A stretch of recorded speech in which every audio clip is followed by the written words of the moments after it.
Scarf provides services for local authorities, Scottish Government and other funders. We provide in-home advice services, telephone support services, management services with housing programmes, as well as administer crisis grant payments on behalf of funders. David Mackay, Co-Chief Executive of Scarf Scotland. Scarf offers the in-home advice service where we go into a customer's home, we sit down with them, put them at ease, look at their income level they have in the home and how they're using energy to make sure they're maximising their income and claiming all benefits available to them, as well as looking at how they're using the energy in their home to try and maximise their income that they're bringing into the house, which ultimately should reduce their bill and look to remove them from fuel poverty. The concern we have at the moment is because of the increase in fuel bills, it's also taking us to look at other ways to support people. So we access financial aid or financial grants through other suppliers that helps us maximise the household income and allows people not to have to choose to either heat their home or eat. We also provide telephone support for the entire northeast of Scotland. Per annum, before the energy crisis, we were looking at around about 15,000 households contacting us each year. Currently, with the energy crisis, we anticipate it will be anything up to 40 to 50,000 unique households in the northeast who will contact us this year. When people call us, we look to take them through a home energy check, have a look at their current situation of their property, find out if they qualify for any Scottish Government's grants and schemes, as well as looking at anything else that we can do to maximise the household income or use of energy. We look to refer around about 6,000 to 8,000 households per year to energy efficiency home improvements, and we're extremely happy to engage people in regards to looking to see if they qualify for any programmes that will make their house more habitable. A home improvement project via Scarf could include multiple measures, so we'd look at the house and it would potentially qualify for new central heating system, new radiators, insulation, potentially even front doors or window glazing. That is one element of things. Also with the decarbonisation part of what we do, this may also be a solar PV system, heat pump, or battery storage for solar PV. So we really support people from getting their house to be energy efficient and more efficient, to also look to support people to come off the reliance of natural gas and look at more renewable technologies. So the future for Scarf, there's two elements of things. We're looking at the current situation at the moment in the energy crisis.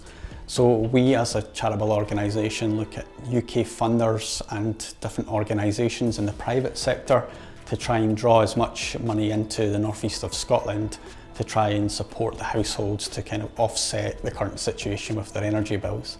That allows us to provide emergency payments and crisis grants to people who are really struggling with the increase in fuel costs.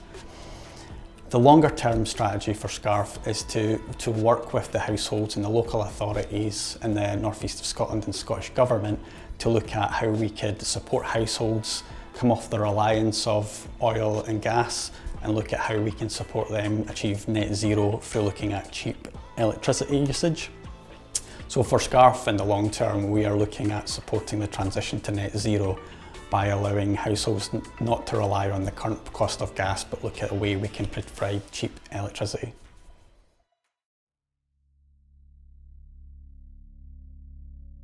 I'm Sinclair Lang and I'm a Director of Aberdeen Community Energy and I'm also a Trustee for Donside Village Community Charity. So we're standing here at the hydro, which was conceived by tenants in the village here. Originally the scheme was conceived by a social landlord who built this village, a sustainable urban village, but never went ahead and built it. So the residents here and the charity here decided to set up a company and build the hydro themselves. A kind of monumental project to do for a bunch of people who had never done anything like this before. But nonetheless, we pulled together, we brought experts in and we decided to press ahead. So built in 2016, after a lot of wrangling with landowners and with consultants and so on, we switched the scheme on and it's been running ever since. So it's a run-of-river hydro scheme, so it borrows water from the River Don over a short distance and it uses the difference in the height of the river from about 100 metres up to this point here to turn the screw. So it's the weight of the water as it goes over the turbine and the screw that actually turns it and generates electricity. So it's a great wee scheme. It's won a few awards nationally just for how well it's done. So Green Energy Awards and some local awards as well. And I think everyone's really supportive of it and really loves it. We do tours, we do educational visits and volunteering and so on. So it delivers a lot of benefits beyond just reducing emissions or generating renewable electricity. Jane Fullerton, I'm one of the directors of the scheme and I've been involved since the very beginning. Every single bit of work that you see done on and around this hydro is done by volunteers. All the directors are volunteers. It's a grand title, but we're actually volunteers. So we bought the land through the Scottish Land Fund, and we now have a kind of a working title for this area, and it's Donside Community Park. And little by little, we are improving, we're building paths, we're going to be putting in play equipment. We're just slowly and surely making it into something that people want. And we know it's what people want because part of the Scottish Land Fund application required a really in-depth community consultation. We carried out a huge amount of consultation and we found out what people want, and that's what we're delivering. Donside Hydro is small in scale but big in profile. So it's really important to raise the profile of climate change and the potential of renewable energy, especially in Aberdeen and this city region. The northeast has a long history of energy expertise, and it's about transitioning that from traditional oil and gas fossil fuels and turning that into what the potential is for the future for our everyday lives, generating clean, renewable, affordable electricity. And there's a massive amount of potential here, both in infrastructure terms, but also in the skills that we have in the northeast of Scotland, and really using those to turn Aberdeen and the region into a centre of excellence for energy transition over the next 20, 50 years. And hopefully we can showcase to the world and export those skills and that technology to other places. So while this scheme is small, the profile is big, and it showcases just what can be done differently in terms of energy generation.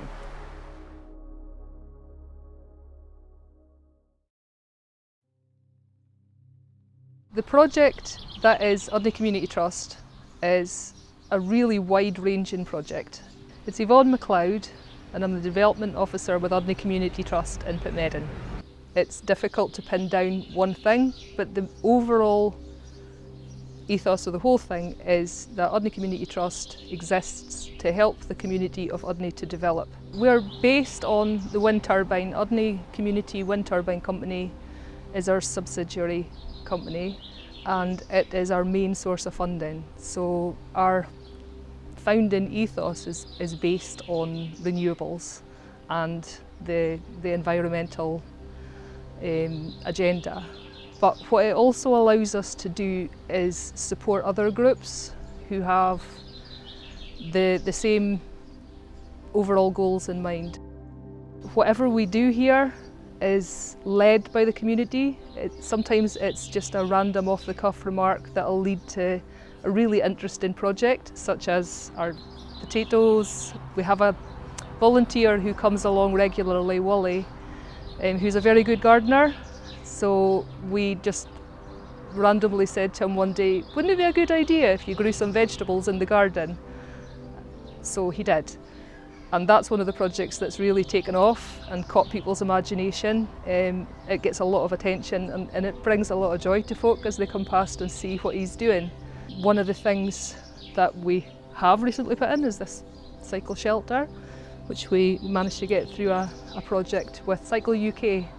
We have a cycle shelter, we have secure, safe storage for your bike if you want to park and go for a wander, or if you want to come in and use our community cafe, there's somewhere to keep your bike. Also, we have a cycle maintenance stand and a bike pump. Puncture, sort your bike out and on your way without it being a big disaster.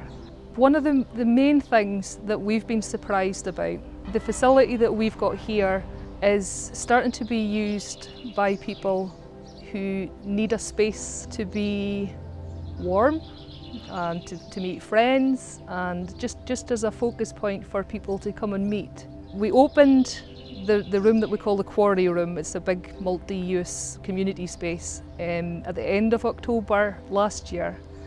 And then fairly quickly we're hit by Storm Irwin. And we, strangely, did not lose our power, despite the fact that almost half the village lost their power for over a week, and surrounding areas were out of power, some of them for 10 days. So we were able to open our doors and just offer a warm, safe place for people to come and spend a bit of time in really difficult circumstances, and it was really nice to be able to do that. Other things that we do are mainly now based around our new building, which we bought at the start of 2020, just before the pandemic, and since then we've been developing it slowly over time, mostly using volunteer labour and local tradespeople. We're almost finished developing it, but I think it might be one of those jobs that goes on indefinitely. As new ideas and new people come along and have their own thoughts about how it should develop. We have accommodation for groups who want to come and use the space for their own ideas. We have a partnership with the local first responders. We have partnerships with mental health charities, Aberdeenshire Council, the Grampian Health and Wellbeing Partnerships. Various different organisations are starting to use our space. So if you would like to use the space, come and see us and we would be happy to talk.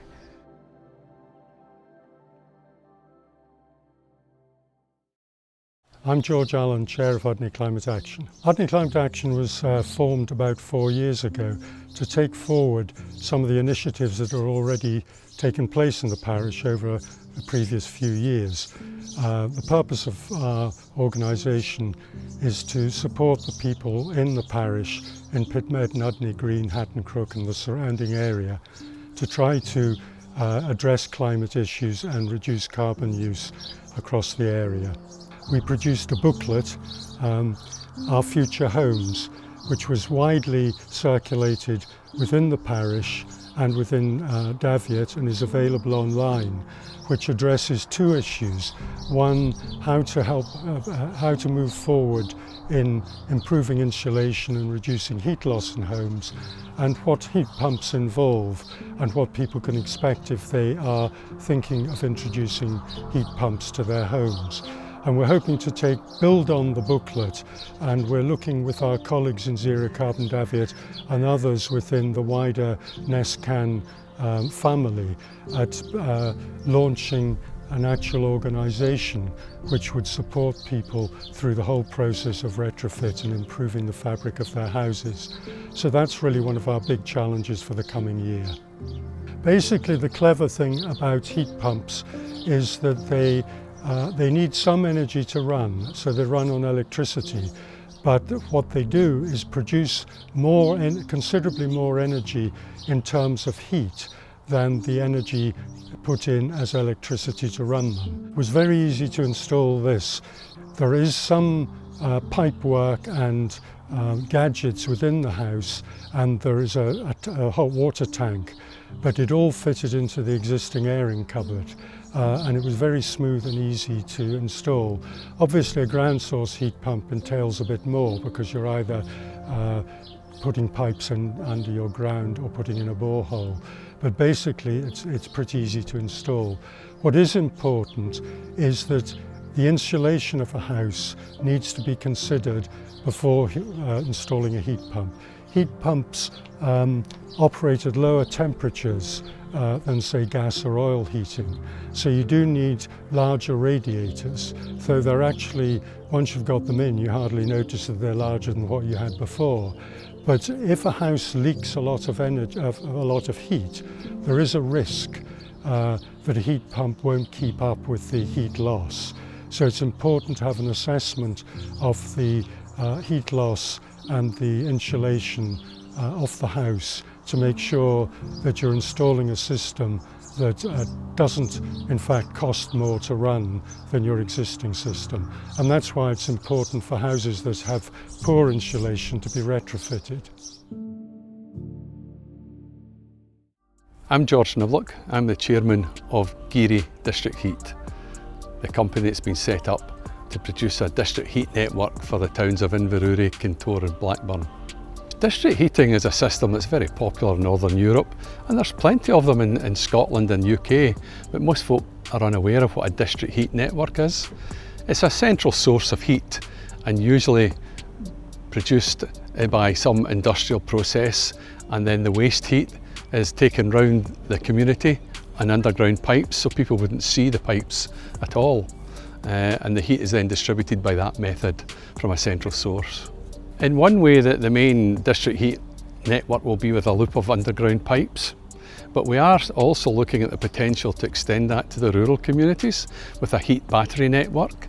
That is still at a developmental stage, but here's an opportunity for people to think global but act local. They can act locally to reduce their own carbon footprint substantially. Heating your home is one of the biggest climate actions that you have, and there's an opportunity here with this project to reduce not only your bills, your energy bills, which are a concern for everyone, but to make a direct impact and a significant impact on your carbon footprint. We are 4 years been going behind the scenes to try and get this started, but now that the project is about to kick off, we need to hear from the community. We need to hear from the younger people who are going to live with this for the next 30, 40 years. We want to hear what their views are. There's an opportunity here as a community-owned project for the community to decide what shape it takes, how it's run, and a number of other aspects. So we are desperately keen to have more young folk on to tell us what they want. You can find out more about this Geary District Heat project by looking on the internet under the website gearydistrictheat.net, and we have a Facebook page, we have Twitter pages, and there are leaflets such as this one here in local libraries and other places round about the community.